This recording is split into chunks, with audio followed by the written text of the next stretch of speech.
Le Conseil d'État est une forme d'arbitre impartial. Il a jugé, il a pesé dans une balance, hein, c'est la justice, il a pesé dans une balance les avantages, les inconvénients. Donc on n'est pas dans un dossier où on dit, voilà, il y a d'un côté des gens qui ont raison, d'autres qui ont tort. Ce projet pouvait présenter un intérêt.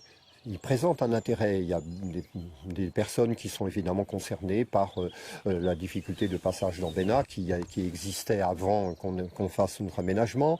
Ces difficultés sont dues aussi au fait que c'est un village remarquable qui est très fréquenté l'été, donc il y a beaucoup de monde, mais c'est pas le lot simplement de Beynac, c'est le lot aussi à l'entrée de Sarlat, dans d'autres villages. Donc ce qu'on pouvait,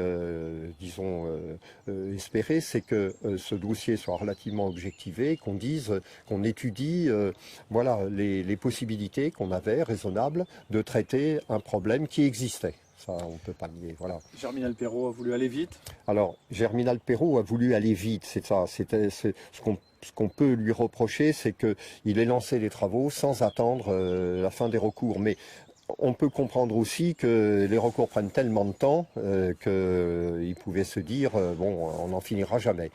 Donc là, on démonte. Alors, possible. Voilà.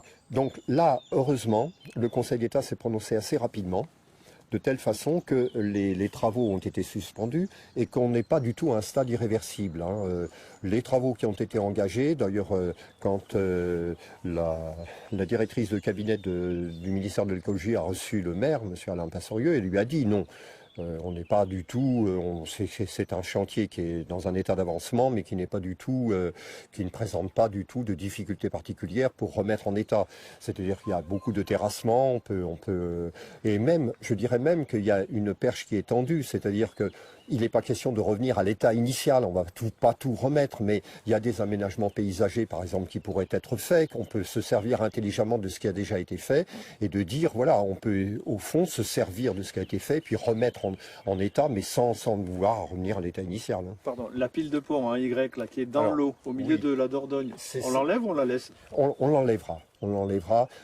Ça a été très clair. La question a été posée par le maire à Madame Nicole Klein, qui est la directrice, qui a dit mais c'est pas un problème. Cette pile actuellement, on scie à la base. Le béton, donc elle est enlevée avec une grue. Il reste effectivement comme un rocher au fond de l'eau. Ça pose pas de problème. Et on peut même réutiliser le béton. On en fait des blocs. On a interrogé un spécialiste, on en fait des blocs qui peuvent être réutilisés après, donc c'est pas un problème, hein, c'est vraiment pas un problème. Les piles des ponts, c'est pas... Voilà. Les estacades aussi peuvent être démontées. Ah oui, les estacades, c'est provisoire, hein, ça peut être démonté. Hein. Là, c'était pour protéger justement, pour éviter que l'eau pénètre à l'intérieur. Merci.